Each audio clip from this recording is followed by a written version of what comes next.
দুনিয়া পচা গান্দা, ফট করে শেষ হয়ে যাবে। যত তালাই বানান না কেন, এই তালা একদিন তালার জায়গায় পড়িয়া থাকবে, আপনি আমি চলে যাব। কোথায় যাব? সে আসল জিন্দেগি আখেরাত।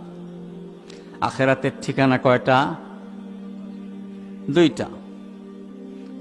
যে আয়াত পড়লাম, ইনি আল্লাহ কি বলছেন? ফারিকুন ফিল জান্নাহ ওয়া ফারিকুন ফিস সাঈর। এক ঠিকানার নাম জান্নাত। জান্নাত সবাই চিনেন তো?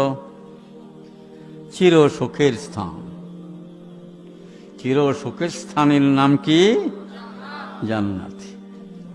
চির সুখের জান্নাত চান, তাহলে আপনাকে মেহনত করতে হবে।